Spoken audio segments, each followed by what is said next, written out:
draw somebody like in the corner here. You know, draw somebody's like head right here getting chewed up.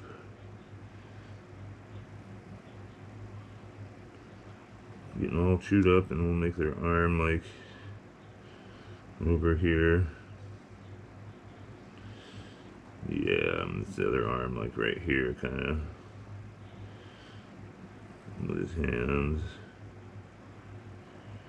There you go. See how easy that was? Now we got a guy getting eaten up in the thing here. Maybe put another one over here. I don't know. We'll see. Okay, so let's draw these teeth in. Yeah, internet drama. It can be fun, and it can get you in a lot of trouble. Because, like I was saying earlier, you gotta really watch what you say, because it's slander and shit. So,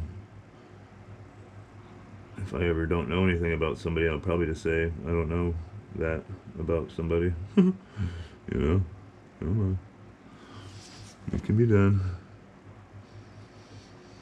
Last thing I need to do is get sued by Hassan Piker because I said the same thing everybody else said. I don't know, I think all of it's kind of stupid too. A lot of the stuff people are white knighting for, you know. A lot of the Palestine people supporters are like not real ones. Like, I felt bad for Palestine before it was popular. I don't agree with what they did on the 7th, but I can understand it. You know, I can understand it, but I don't agree with it. I don't agree with what the IDF is doing now. I can understand it, but I don't agree with it. And yeah, some of these conflicts are way older than people that are, you know, supporting them today realize. You know, the Jews and the Palestinians have been fighting since before 1948. And I think, honestly, if it was up to me, I would just let them fight. That sounds horrible, but it's like, just let them fight. Either give them the land or let them fight. Because there's nothing you or I are ever going to do about it that they're going to listen to. Nor do we have a right to. You know, me living, even though I've grown up poor and, you know, I haven't had the best life by American standards, I guarantee you by Palestinian standards, I've lived great. So who am I to talk about what they should do?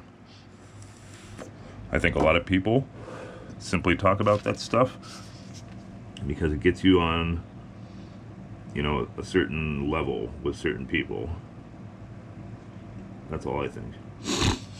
I think if you start simping for Palestine, you open the door for a lot of people that will come after you in a heartbeat if you don't see it their way to know who you are. And that's dangerous, you know. So that's you know, that's what my opinion is just staying out of it. I understand where both parties are coming from, and I'm just going to stay out of it.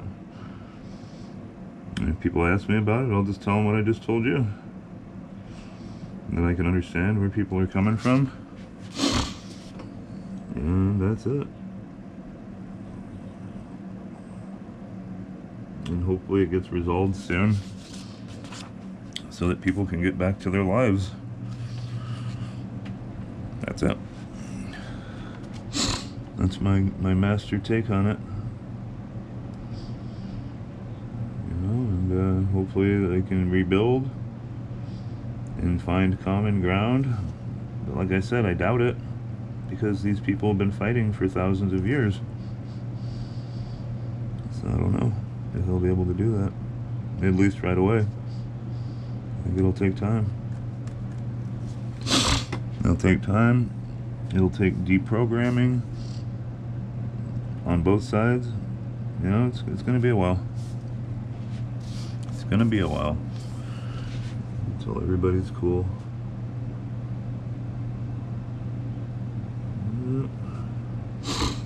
Gonna be a while. That's okay, because, you know, I wouldn't believe something that just popped up overnight. I wouldn't believe some kind of peace treaty that just popped up, you know? I just wouldn't believe it. It wouldn't, you know, just, it needs to be, I don't know what it needs. It needs to be mediated, it needs to be dealt with. I don't know if the international, you know, community is knowledgeable enough to do something about it. Seems like they're not. Everything they do to try and stop it doesn't work. So, I don't know. Sometimes I really wish aliens would invade. Then people would figure out that fighting each other is stupid and counterproductive. And that when the aliens land, they're not going to say, "Don't shoot that person, they're a Palestine supporter." Nope. They're going to shoot everybody. So, in Star Trek, there was 2 classifications that a planet needed to achieve before you'd be admitted to the Federation, and that was warp speed, because sooner, if you had warp speed, you were going to bump into aliens anyway, but it showed that you were at a capability to deal with the fact that you might run into other aliens. But something else you needed was a unified planetary government, because the Federation didn't want to, you know, just admit nations, states, and things of that nature. You needed to be socially unified for the Federation to consider you a viable applicant, you know? And it makes sense. I mean, look at our world today. If aliens popped up, they'd be like, well, they're advancing fast and they'll have light speed at some point in time soon, but at the same time they're deeply socially ignorant, you know, backwards. So I could see why aliens, you know, would be like, fuck people, we don't want these barbarians here. And that's just my science fiction self coming out. But yeah, they would just be like, these people aren't unified. They're not a one. Give me 1 second.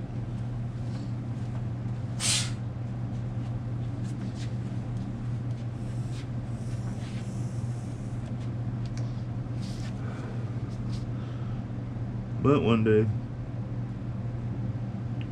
people will come together. It's like Ronald Reagan said. He said that that would be one of the best things that ever happened to humanity. Would be like an alien invasion, because we'd be all forced to get along, you know. I think he's right. And like most things in life, you know, human beings only react to problems. We don't prevent them. So I think that's a very bold statement he made, that an alien threat would get us all to hold hands. Kind of like the plot of the Watchmen movie, 2009. Spoilers. You know, the plot of that movie was that Veidt knew that people would never get along, so he made a common enemy for them to both hate, the Soviets and the Americans. And thus for saving the world. Yes, saving it with a lie, but saving it nonetheless. And that's a good movie. That movie doesn't get enough credit. The show was fucking horrible. The show was like some weird playbook for how hyper liberals would want America to be. You know, no guns, Republicans living in shanty towns. You know?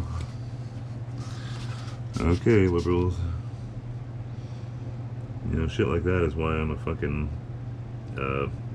independent, you know? Because there's times in my life when I was younger, I was a liberal. I'm not going to say progressive because I wasn't, but I was a liberal.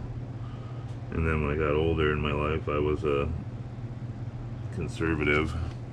And now that I'm really getting, not really getting older, but now that I'm old enough to know better, I don't believe either one of them. So, let me see here. Yep, now that I'm a libertarian, I totally just don't trust either side anymore.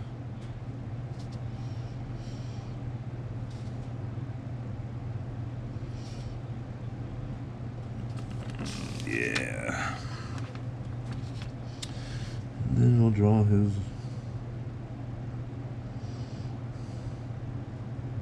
little throat down there.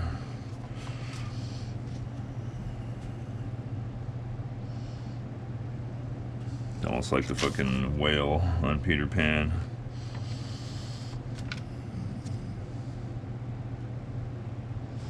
And when I was a kid, Peter Pan scared the fuck out of me. A little kid, you know. And you know what scene it was. It was the donkey scene. That's the one that got me when I was a kid. That was the one that scared the fuck out of me. When he started turning into a donkey. And then you seen his shadow on the wall and he starts kicking. That scared the shit out of me as a kid. I don't know why. It's just freaky, you know? You turn your little bastard kids into fucking donkeys. You know, and back in the 30s when that movie was made, or 40s or whatever, you know, they didn't have all the social safety nets that we have today. So it was easy to believe if you were a shitty kid that you could get sent off to an orphanage or something. Crazy. Crazy, crazy. Were any of you guys scared of that fucking scene? Of him turning into the donkey, the bad kid, you know? He sounded like a New York City cab driver. He's like, see? Come here, Pinocchio. Come see here, play some pool with me. He was that kid. And he was a punk. And he got turned into an ass for his punkness. Talk about giving kids a subliminal message to shape the fuck up or get turned into a donkey, right? But all kids things back in them days were like that. You know, all warnings to kids were meant to scare them, you know? It's not like today where we baby the shit out of our kids to the point of detriment, you know? Back then we warned them about the fucked up world they lived in. You know? And the only way to do that with little kids is to, unfortunately, kind of lie and tell them, no, don't go too far out in the woods because there's monsters there, and don't do this because there's monsters there. And I mean, I guess they're not really lying. Human beings are monsters when we want to be. And people back then, you know, I think it was probably easier to be a monster back then because they didn't have all the technology they have today to catch you, you know. Today there's all this technology that'll get you at some point, you know, if you fuck around. Back then, you know, if you were just some fucking crazy person, you could just do shit like that all the time. So I think it makes sense that we used to tell kids, you know, don't go in the woods, there's monsters. Well, maybe there wasn't monsters, but there was probably some drunk hobos, you know, or people that, you know, like doing kids dirty, you know. You know, like the Brothers Grimm, all their stories. Don't go out in the woods, don't do this, don't do that. Makes sense. When I bought this pen, I was all pissed off because the cap was white. And I'm like, what the fuck? It's supposed to be a black pen. I didn't realize you had to, you know, push the tip in for the ink to pour in. Stupid. But it's a really deep black. You gotta be careful though. Depending on the kind of paper you're using, it can bleed, like, disintegrate the page, you know, if you go over the same spot too much. So, gets to be careful. Yep. Times were different back then. You know, when Pinocchio was made and all those kind of movies. You know, there wasn't so much of a social safety net like we have today. I mean, I know that FDR helped create Social Security and whatnot, but it was different. It was different. Yeah, so I've been watching Kino Casino and all that kind of DSP and stuff lately, the last few months, just because they're funny. But they do hit on a lot of stuff, which is kind of funny. You know, like the whole creator clash thing, and how, like, people like iDubbbz allegedly, I'm not gonna say scammed, but like maybe misled people into thinking, you know, what creator clash was gonna be. And I've been kind of trying to follow that for a while. It might be old news to a lot of people, but to me, it's truly a non-biased experience here. And I'm sitting here thinking, like, man, that Anissa, she fucking sucks. She really does. You know? And, like, I don't know. She ruined that fucking